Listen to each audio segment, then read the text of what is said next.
All right, hello. My name is Gerry, and I will be presenting CATO, end-to-end optimization of machine learning-based traffic analysis pipelines. So let's consider the use of machine learning for network traffic analysis. So in other words, the use of ML to infer insights about observed network traffic. This has lately become a very popular technique, largely because machine learning models have been shown to generalize well and can learn effectively from the large volumes of training data that's generated by network activity. It's also being driven by the complexity of modern traffic patterns and the widespread use of encryption, both of which have made traditional rule-based heuristics less effective. And of course, we can find tons of papers that propose new models and new ML techniques for different applications, such as intrusion detection, quality of experience inference, application identification, device classification, and more. And these have put forth a lot of great ideas on how we can improve the performance of ML-based traffic analysis. But when it comes to practical deployment, it's not just the conventional notions of ML performance like accuracy, F1 score, or mean squared error that matters. The system's costs of actually serving the model, such as throughput or latency, are equally as important, if not more so. Now, I'm certainly not the first to suggest that efficiency in ML inference is super important, but I want to argue that for traffic analysis in particular, it's a fundamental requirement that deserves first-class citizenship. And this is because traffic analysis is a real-time task. If you can't keep up with the traffic on your network, you don't just get delayed results or slightly stale outputs. You risk dropping packets, which can completely invalidate your model's assumptions or even cause misdetections when they actually matter the most. And it's not only about the efficiency of the model inference by itself. The traffic analysis pipeline includes everything that happens prior to the inference step, things like packet capture, feature extraction, or even simply waiting for enough packets to arrive to build sufficient flow context, all of which can be far more expensive than the actual prediction step by itself.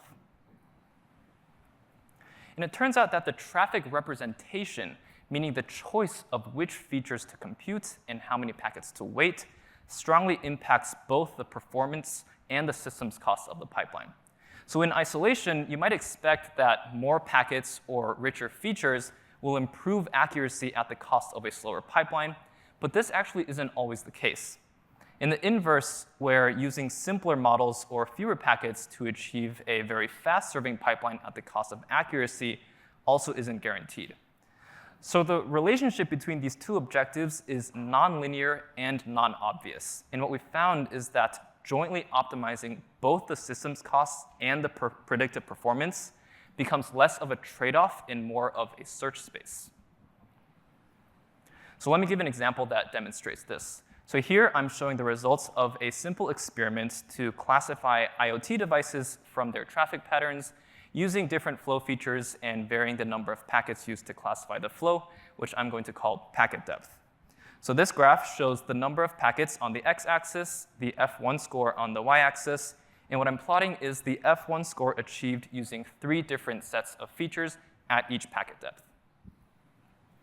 Now we can see that the set of features that maximizes the accuracy of the model can actually change depending on how far into the connection you choose to wait before making the prediction.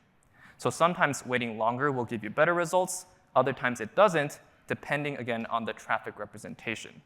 So there often isn't a fixed best set of features to use or a fixed ideal packet depth that works well for a particular traffic analysis task. Similarly, with the pipeline execution time, we can find lots of cases where waiting longer to extract cheaper features is more cost-effective than extracting a bunch of expensive features sooner. So this example only shows 3 feature sets, but typically we have dozens to hundreds of flow features to consider. And if you think about all the combinations there are, the number of traffic representations explodes exponentially. So it's this huge and complex search space that makes finding an efficient and accurate traffic analysis solution so hard. So to summarize the problem, first, machine learning-based traffic analysis must balance both systems cost and predictive performance. This is especially important for traffic analysis due to its real-time nature and risk of packet loss. Second, the choice of traffic representation can have a large and sometimes surprising effect on both performance and cost. And then finally, because we have multiple objectives in a huge and complex search space, doing this end-to-end optimization manually is really challenging. So this is where CATO comes in.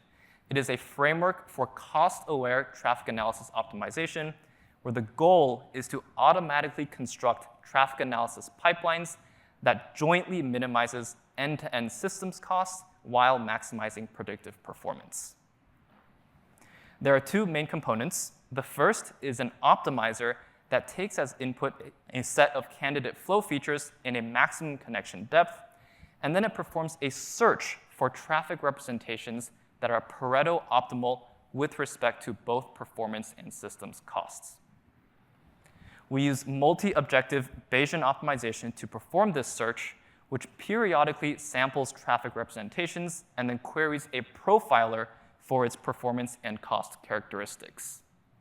This profiler takes the traffic representations suggested by the optimizer, trains the model, and constructs the entire end-to-end traffic analysis pipeline, and then directly measures its performance characteristics in the target network environment. This information is then fed back to the optimizer, which uses it to refine its search for the Pareto front. So I want to first discuss the profiler, which we use to perform direct end-to-end measurement of the sample traffic representations. So training the model, then deploying it, constructing the full pipeline, and then measuring it might seem a little bit excessive, but the reason we do this is that using analytical heuristics to estimate costs like latency or throughput is notoriously difficult. If you're familiar with the general feature selection problem in ML, you probably know that feature correlation and interdependencies can really skew the predictive performance of a model. But in some ways, this can be even more pronounced when it comes to the systems costs, where there can be a lot of overlap in the computational steps needed to parse packets and extract the features. So instead of trying to estimate this, CATO simply generates the pipeline and then measures it directly. And the benefits of this is that it's both more accurate and more useful. Accurate metrics helps the optimizer make better decisions, and we can also use these measurements to validate that the pipeline actually works in a deployment scenario. Inside the optimizer, we leverage multi-objective Bayesian optimization to guide the search. So Bayesian optimization is a technique that has seen a lot of success in areas like hyperparameter tuning and compiler optimization, and it has a few desirable characteristics that make it attractive for our problem. BO works well for expensive to evaluate black box objectives, which is perfect given the computational cost of constructing a full end-to-end serving pipeline and then going out and measuring its performance characteristics. And because BO is very sample efficient, we actually don't need to query the expensive profiler very many times. It can still achieve great results. So let me walk through an example of how CATO works in practice. Each point on this plot represents a full traffic analysis pipeline. In other words, a specific choice of traffic features and flow context length, fully trained and measured end-to-end. The x-axis is the systems cost, where lower is better, and the y-axis is predictive performance, where higher is better. So in the early iterations, CATO begins to explore the space by trying a few different representations. Some achieve good predictive performance at the cost of high systems cost, and others are cheap but less accurate. And the shaded area here represents the current Pareto front. So as we continue the search, the optimizer gradually builds out the Pareto front, strategically trying new points in the space based on measurements from previous iterations. And then at the end of the process, what we've done is we've efficiently discovered multiple high-quality options that closely approximate the true Pareto front, where we cannot find another solution that is strictly better, both in cost and performance. So if we compare this to other traffic analysis optimization strategies that are used in prior work, we'll find that CATO was able to produce solutions with the same or better predictive performance while having a lower systems cost. At the same time, it can also identify traffic representations with a much lower cost and a nearly identical predictive performance. And these aren't just hypothetical improvements. We evaluated CATO over multiple classification and regression tasks, both in simulation and on real traffic from our campus network. And I'll highlight some of the results here, but we have a lot more detailed graphs in the paper that you're certainly welcome to dig into.